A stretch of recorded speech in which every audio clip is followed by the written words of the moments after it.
The hallway felt suffocating that morning, every pair of eyes locking onto Jasmine King as she passed. Whispers swirled around her like a storm she couldn't escape, each voice low but sharp, biting into her confidence with precision. At 17, Jasmine was used to standing out in a way that felt empowering. Her quick wit and academic brilliance had always earned her respect from peers and admiration from teachers. But now, her presence seemed to evoke nothing but hushed murmurs and judgmental glances. Her steps faltered slightly as she approached her locker, a chill running down her spine when she saw the words scrawled in black marker across the metal door. Slut. It was crude, ugly, and deliberate. Jasmine stood frozen for a moment, her fingers gripping the strap of her backpack so tightly it cut into her shoulder. The hallway noise seemed to fade into a dull hum, her pulse pounding in her ears. "Hey, Jazz!" a voice broke through, hesitant and soft. It was Mia, her best friend since kindergarten. Jasmine didn't turn to look at her. She couldn't. I didn't. Mia's voice faltered, unsure of what to say. "I didn't write that. You know that, right?" Jasmine finally glanced over, her dark eyes sharp with hurt and something colder, disappointment. "Does it matter?" she said quietly, her voice trembling despite her effort to sound steady. Without another word, she spun the combination on her lock and yanked the door open, hiding the defaced surface behind it. But the damage was already done. The rumors had started weeks ago, subtle at first, side eyes, whispered conversations that ceased the moment Jasmine walked into a room. She noticed it during lunch when a table of classmates abruptly got up as she sat down, their unease palpable. By the time the first anonymous note appeared, stuffed into her locker, pregnant at 17, pathetic. The whispers had turned into full-blown speculation. Jasmine's hands balled into fists every time she overheard it. "I heard it's someone from the football team. No, it's definitely one of her college tutors. She's always been too smart for her own good. It was bound to happen." What none of them knew, what none of them could know, was that Jasmine wasn't pregnant. The truth was darker, more insidious, and rooted in a secret she hadn't dared to share with anyone. It was during one of her last sessions with Mr. Callahan, the school's senior English teacher, that everything began to change. Jasmine had always admired him. He was one of the few teachers who didn't treat her like a charity case or a trophy to parade at school events. His praise for her essays on Toni Morrison and James Baldwin had been genuine, and he often encouraged her to apply her intellect to broader, more ambitious goals. "You're going places, Jasmine," he'd said more than once, his blue eyes warm behind his wire-rimmed glasses. But then the warmth turned into something else, something that made her skin crawl. It started innocently enough, compliments that lingered a second too long.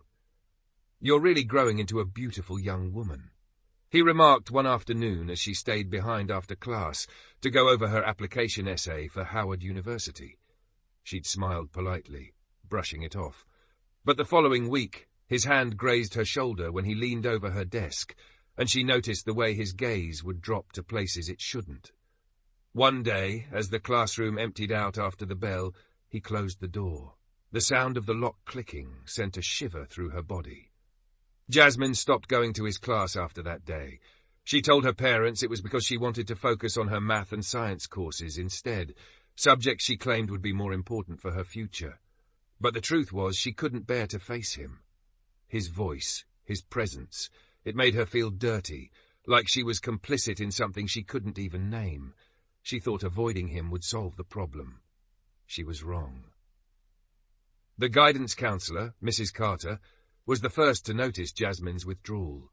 Normally outspoken and engaged, Jasmine had become quiet, withdrawn, her head down in the back of the class, her once pristine grades beginning to slip. Mrs. Carter called her into her office one afternoon, her tone soft but insistent. "Jasmine, is there something going on that you want to talk about? Anything at all?" For a moment, Jasmine considered telling her. But the weight of what she'd experienced, the shame, the fear that no one would believe her, kept her silent. She shook her head. "I'm fine," she mumbled, forcing a smile. "Just stressed about college stuff." But Mrs. Carter wasn't convinced. The next day, she began discreetly asking Jasmine's teachers and classmates if they'd noticed anything unusual. That's when she overheard two students in the hallway, their conversation quiet but damning. "Callahan's screwed. You think she's going to report him?" "Nah, she's probably too scared, or maybe she liked it. Who knows?" Mrs. Carter's stomach turned. The rumours about Jasmine's supposed pregnancy reached their peak when Callahan was suddenly placed on administrative leave. The school hadn't released any details, but speculation ran rampant. Jasmine's name was on everyone's lips, her reputation shredded beyond repair. She began skipping classes entirely, her parents growing more and more concerned with each passing day. "Jasmine, talk to us." Her mother pleaded one night, her voice cracking. "We can't help you if you don't tell us what's wrong."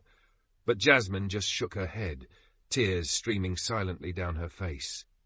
Mrs. Carter finally confronted her a week later, finding her curled up on a bench behind the gym, her face buried in her hands. "Jasmine," she said gently, sitting down beside her, "you don't have to go through this alone. Whatever happened, it's not your fault." Jasmine looked up at her, her eyes red and hollow. For the first time in weeks, she spoke the truth. "He locked the door," she whispered, her voice trembling, "and I couldn't stop him." The words hung in the air, heavy and devastating. The investigation that followed tore the school apart. Students were interrogated, teachers scrutinized, parents outraged. Mr. Callahan denied everything, his demeanor calm and composed as he claimed he was the victim of a misunderstanding. But Jasmine's testimony, combined with the quiet bravery of another girl who came forward with a similar story, painted a different picture. As the truth unraveled, the whispers about Jasmine shifted.